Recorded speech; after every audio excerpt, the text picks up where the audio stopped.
I know you're happy in your relationship, so peaceful relationship. But finding you as a person, it took me a journey. And it is a high time we start sharing these journeys with our loved ones, because we have made our loved ones feel special and they don't know before them there were other 50 people who are special to you. So they need to understand what made the other people not to be special and ended the relationship. Because most of us, we live like there is no tomorrow. Like tomorrow we cannot be left. Tomorrow there cannot be a breakup because I'm the most special. But me finding you, it took me a journey. I kissed a lot of frogs, and maybe you are one of the frogs. It's just that time has not dictated it. But for you not to be a normal frog, to be the Prince Charming kind of story, you need to understand the other special people, what made them to break up. So we need to allow our pillow talks to have as a story that we term finding you. In my journey of finding you, this I did, this I had, this one I came close, this one I left. Why? So that we can stop assuming that I'm the only one that have been special to this person. Cracks on the wall. Cracks on the wall. If you don't understand what I'm trying to say, have you ever found there's someone who can give you a story and still you find after that you're overthinking about the story, that the story did not fully give you the details you are looking for. Like you still question yourself, like it's like the whole story was about you. There are dots that have not been filled. There are gaps that are lacking some information. Those are called the cracks on the wall.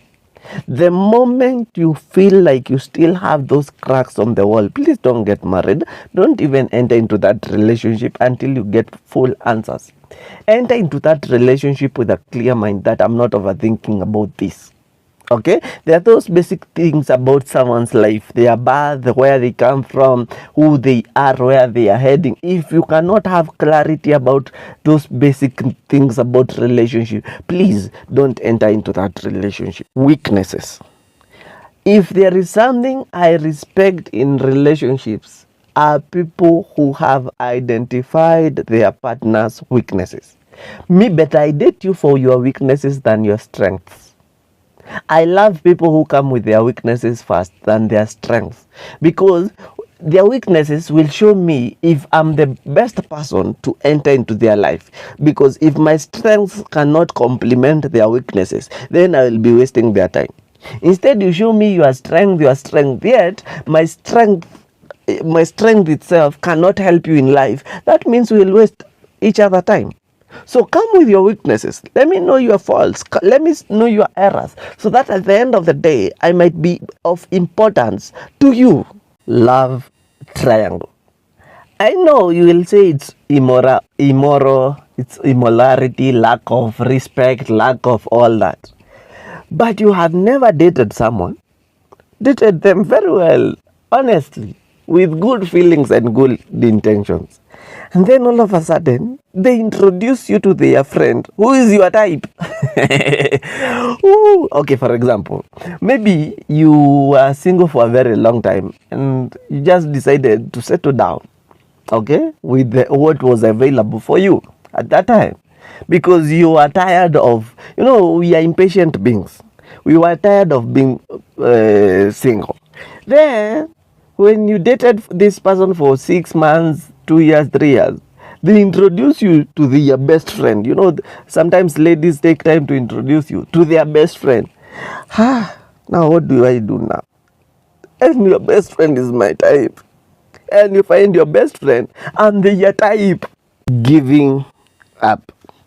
If there is something I have told myself from now, I will try not to give up on things. Because there are things I have given up on, and I find that if I only gave them more time, more energy, more resources, they could have worked. There are people in our relationship that all that we didn't have is patience. We gave up too early. Some problems that killed our previous relationships are problems that nowadays solving them doesn't take 1 second. I think it's all about maturity. With time or with age comes maturity. I know even old people, fools grow old, but at the end of the day, maturity comes. I don't know how. So sometimes we give up on good relationships because we didn't have a solution then. But I believe sometimes when you give things time, you get the solutions that you have been looking for. Family games. Does your family have a game day? A day that you have set aside, that even if it is once a month, that date you always find a time to go and have fun together. I know maybe you have couple nights where games are played, but you as a family, do you have something that brings you together as form of unity, a game that you can play? Because sometimes I believe we focus mostly on us coupling, but we forget to have kids that rely on that happiness and that seeing that unity. But we are selfish. You're investing more on your partner, but you forget you have babies. You need to include them even in those fun activities. The chase. Have you ever realized the more a man chases you, the more when you enter into that relationship, the more you lack the things they used to chase you with? For example, let me give you an example with something all of us relate. Have you ever realized the more politicians do campaign on us, the more they give us campaign money, the more probability, the biggest probability they will do nothing when they enter into that office. Why? Because they will be recouping what they used on us. Me, I usually say, why do you play hard to get something you want to? I know, this century is simple. Nowadays, even women are chasing men. Do you know that? So, when you chase me and I know you are my type, why am I playing hard to get? Why? Let's normalize saying no, and yes. Don't tell me I will chase you for 6 months and then you say yes. After that, you will cry. Every time I wonder, why is it co-parenting is a problem to every person that has divorced, separated, or just broken up? Do you know, at the end of the day, your issues with your partner or what made you break up does not have anything with the kid. That kid you got with your own decisions, because I always say, and I'm not advocating for anything here, I always say you had a choice to keep the baby or not. Okay, so as long as the baby was born, okay, and you agreed to it, there was that agreement that, let's do this, we are together. Then later you come divorce or separate, you have no reason to inflict pain or abuse the rights of the child because of what your partner did. That child did not have anything to do. You need to know that this kid has to come before everything, before your emotions, your thinking, and your desires. Constant criticism.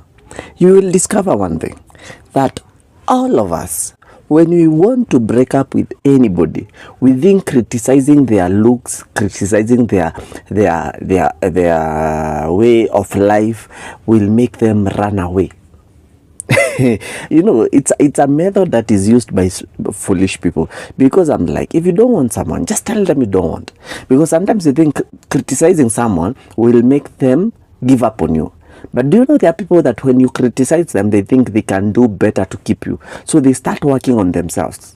Yet you fell out of love a long time ago, and your only way, you thought that pushing for you to push them away, you criticize them. Okay, criticizing, for those who are new, criticizing is always, for example, having negative feedback. You never appreciate anything that they do. You always have that way of making them feel less of a person. So that method of constant criticizing your person, by the way, it is not nice. If you don't want that person, let them go. Okay, directly, don't beat around the bush. Tell them the truth. I'm not interested in this anymore, instead of criticizing someone, because I don't understand why, if you love someone, why are you criticizing them at the first place?